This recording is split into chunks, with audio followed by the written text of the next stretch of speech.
on some detail.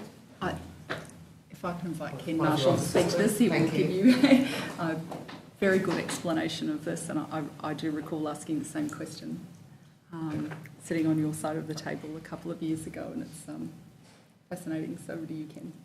Ken Marshall, Director of Roads, ACT. In relation to pavements, the maintenance strategy, the maintenance regime is predominantly in the preventative space, and our most significant intervention in that space is resealing. So essentially the process is that on a 3-year cycle, the roads are, all roads in the Territory are closely examined. In the case of the arterial road network, that's done by truck-mounted mechanised testing instruments. They test for indicator condition attributes: cracking, rutting, surface texture, skid resistance. In the case of the municipal roads, that same data is collected visually by our own in-house engineering staff. All that data goes into engineering, computer-based engineering modelling that projects forward in time to predict the sort of rate of deterioration of the road surface. And on that basis, that work's done by the Australian Road Research Board on our behalf. And on that basis, that modelling software generates an optimum program of intervention. The idea being that we want to apply a treatment before the deterioration of the surface is such that the structure underneath starts to be compromised, and essentially that's analogous to painting your house. So the idea is to keep the weather out. Essentially, the bitumen in binders on road surfaces is degraded mostly by UV light.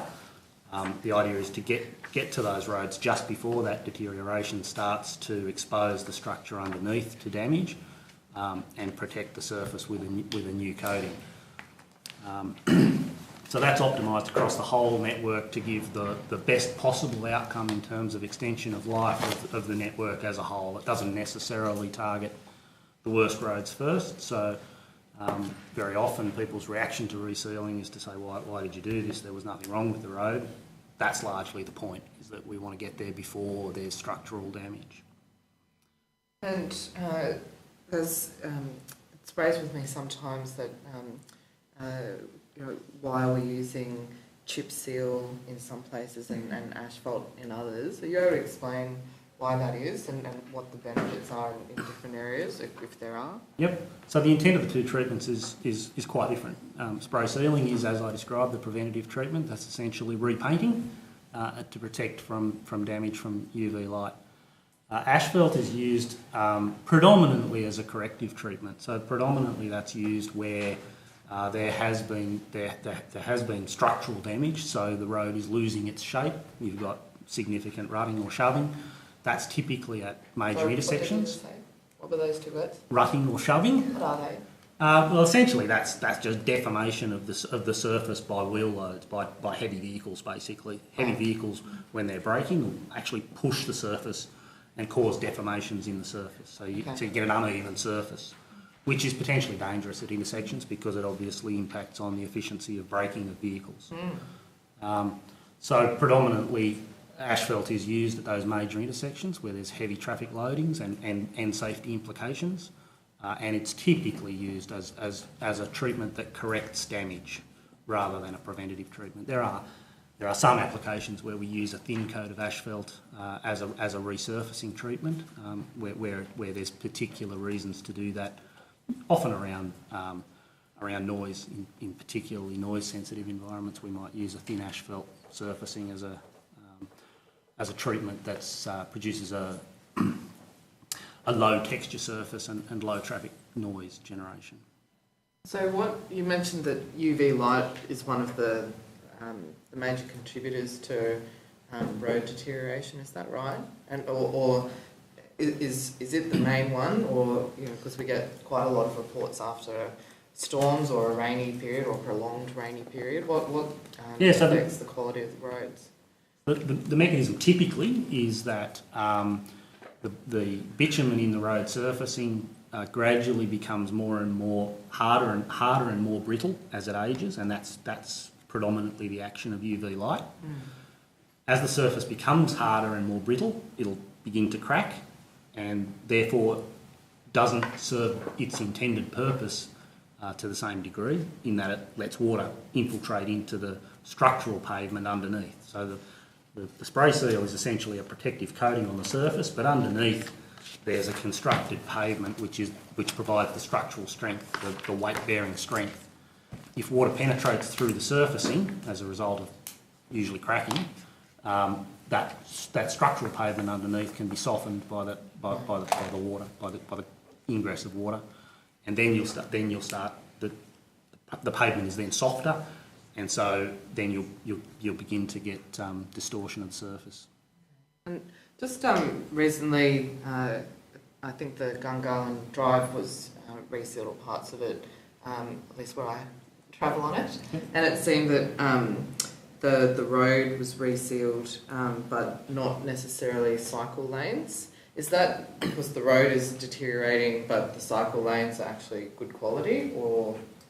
There's potentially a combination of reasons for that. So again, the resurfacing will be based on the condition assessment. So once cracking starts, it's obviously accelerated by wheel loadings, so it'll accelerate much more quickly in the trafficked lanes than it will on the shoulder or an on-road cycling lane. So it may well be, in fact, you would expect it to be the case that the mechanisms by which deterioration happens will be accelerated in the traffic lanes, so that it would technically require resurfacing earlier than the adjacent on-road cycling.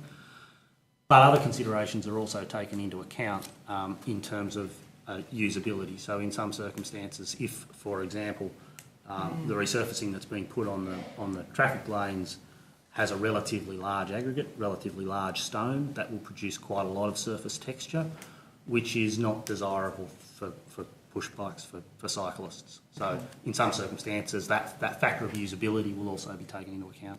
That's helpful. And you had printed cartridges, did I see, that is being, sorry, my final question. Yeah. I saw that recently. I know it's not necessarily 2015-16, although I think I did see something about a trial. What is that, and how does it work? And how does it work? I think is my question. There's a range of innovations that we're continually working on in partnership with our contractors. They typically are around two objectives. One is to intervene even earlier than the resurfacing treatments. So there's a range of new and emerging treatments that give us the opportunity to intervene even earlier. So earlier prevention and at lower cost.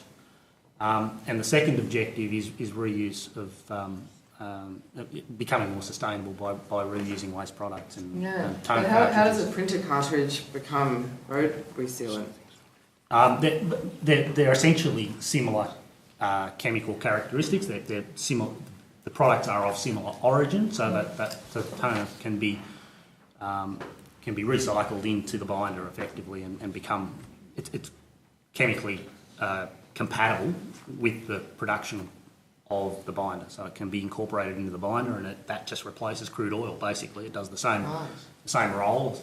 The bitumen binders are essentially an oil derivative, but and the chemical content in the toner cartridge can do the same job basically in the manufacture of the binder. We also use recycled rubber, and it has a slightly different function. It's reusing obviously refuse, otherwise waste material, but it also contributes to the it enhances the characteristics of the binder by making it more flexible. Where are you sourcing the cartridges and the rubber from? From the waste stream. Oh, right. Yep. So within the ACT. So yep.